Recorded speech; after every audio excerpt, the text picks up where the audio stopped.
After a judge imposes sentence, there comes a time when you transition from the judicial branch of government into the executive branch of government, meaning if prison is going to follow, you're going to go into the Bureau of Prisons, and you probably want to know a little bit more about the programs that are available and how those programs can influence the possibility of your getting out earlier. So in this video, I just want to give you some insight on how those programs work, how you could use them to your benefit, and why they matter. Now, I know that once you get sentenced, there's going to be a lot of people that are out here that fancy themselves prison consultants, and they're going to try to reach out to you and sell their services for thousands of dollars, tens of thousands of dollars. I'm recommending to you, invest in yourself first. I don't have a lot of confidence in prison consultants, primarily because none of them really have much experience. They didn't do much time in prison. They didn't serve time in many prisons. They don't know about the policies. Many of them are former BOP officials that used to be in the business of blocking people from success, and now they want to tell you how they could bring value to you. The reality is you have to be the CEO of your life. You have to know what steps can you take to advance. There's never been a more important time in self-advocacy than there is right now, and that's the reason that Prison Professors offers all this information for free. But you've got to be willing to learn and teach yourself. Once you get in there, you're not going to have anybody to advocate for you. So the earlier you start sowing seeds for success, the better off you are going to be. And one of the seeds that you could start sowing is really understanding how these programs work. So the residential drug abuse program, for example, is a very big one. And it is important because it is one of the few programs that relate in up to 12 months coming off of the time in prison. So that's super important. The challenge is if you didn't prepare well before the pre-sentence investigation report, you may not qualify. You likely will not qualify for that program. So you want to learn as much as you can, as early as you can, to identify, does it make sense for you to position yourself so that you do qualify for the residential drug abuse program. It's a 500-hour program. In one of the later videos, I'll provide more details on that. But just be sure that you understand there are specific criteria, and it's self-reported criteria, meaning when you're meeting with your probation officer, for the pre-sentence investigation report, your probation officer is going to ask you about your history with alcoholism or substance abuse. If you are one of the many people who are deluded into thinking that if you reveal your history with substance abuse or alcoholism, or if you minimize your history of substance abuse or alcoholism, the judge may have a more favorable view of you, you're really using the wrong thinking. You see, judges are used to seeing people who have challenges with substance abuse and alcoholism, and it actually works in your benefit and your favor if you're honest and you tell them about it. Too many people will try to minimize their complications with substance abuse or alcoholism during that pre-sentence investigation report, and the probation officer then will document that in the report, and it will follow you all the way through the journey. And in all likelihood, it will disqualify you. For example, you said, I drank a little bit. Okay, that's not going to qualify you for RDAP. You'd better learn if you need it, and if you want it, then take the efforts to qualify. I can't help you do that. I just don't have the time. I would encourage you. You don't need a prison consultant, though. You just need to educate yourself. I'm telling you right now, if you minimize your exposure to substance abuse or alcoholism to your probation officer, your PSR report is going to make it much less likely for you to qualify. If you are honest and you tell them, I've had problems with alcoholism. It has influenced my thinking. It has complicated my career. It has caused me to black out on occasion. I drank way too much, and I'm doing the best that I can to deal with it. I hope to overcome it while I'm incarcerated, because I recognize the trigger it's been in causing me to make bad decisions.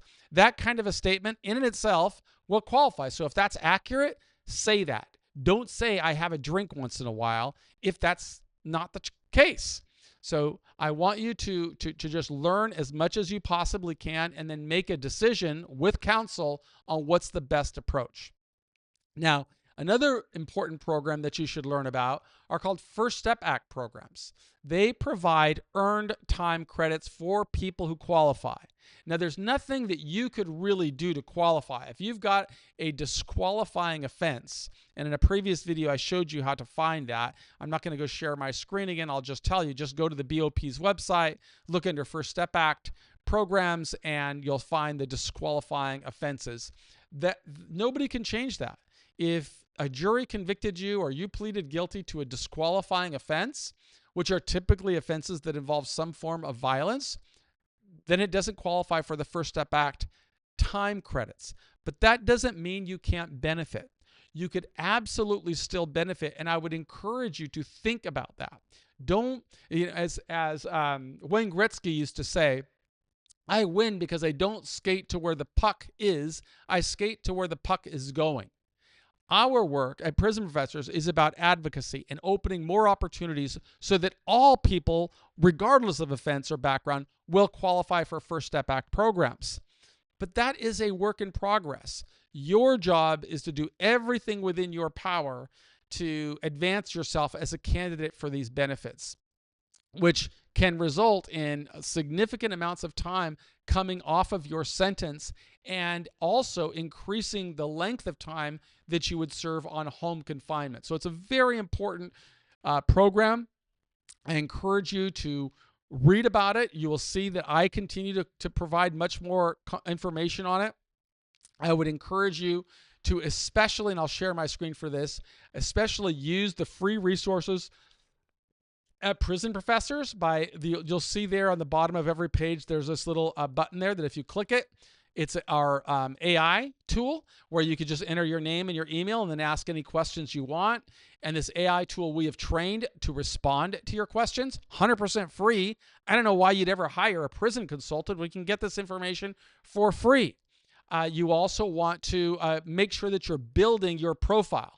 Go to that section there up the top right, click profile, start building your profile and memorializing all the steps that you are taking to advance yourself as a candidate for a higher release date. Here's a guy I always like to profile because he worked so hard while he was incarcerated to memorialize everything he's done, writing his biography, writing journal entries. There were 669 journal entries, writing book reports, writing release plans, accumulating testimonials.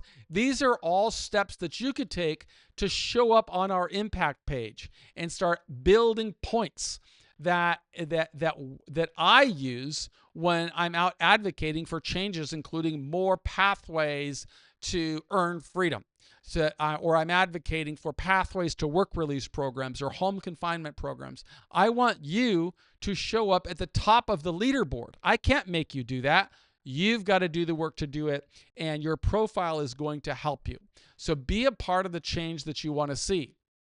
While you're in prison, you may want to participate in vocational training programs that'll help you develop skills that could lead to employment. All of this becomes a part of your self-directed mitigation strategies that'll help you advance to home confinement at the soonest possible time.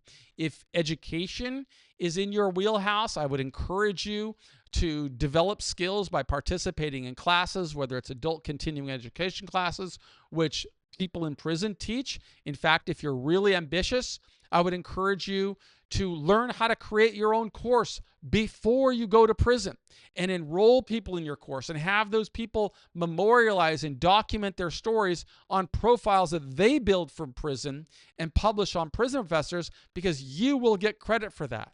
It's one of the ways that you want to show that you're not only focused on yourself, you're focused on other people as well and being a part of the solution. If you don't have a high school diploma, make sure you're participating in GED programs. If you're interested in college and in correspondence programs, participate in those. I'd really encourage you to work through all of the programs that Prison Professors offers because they're free. and they are rooted in the experiences that I had while going through a quarter century in prison, but that I also learned from leaders. So the key takeaway is that BO programs will help you feel productive while you're serving your sentence. They will help you restore confidence. They will help you build a pathway to the highest level of liberty at the soonest possible time. And again, you definitely don't need to hire a prison consultant to help you with this. You simply need to spend time reading, learning, becoming fluent. If you want to talk to somebody, I'm sorry, but I'm rarely available to talk to individuals. The only person I recommend for that is my friend and my sponsor, Justin Pernie, who offers a free interactive webinar where you could ask questions about your case and get his feedback or feedback from other members of our community just by visiting whitecollaradvice.com/nonprofit. I'll always make you 3 promises, though. I'm never going to lie to you. I'm never going to ask you to do anything I didn't do.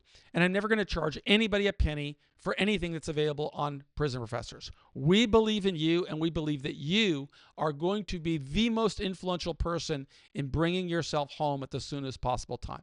My name is Michael Santos, and I want to thank you for being a member of our community. Please make sure that you register on Prison Professors by just entering your name and email so that you can get our newsletters, and follow us on social. Share it with your family to follow us on social, because we're really trying to spread this movement, and we want you to be a part of the change you want to see in the world.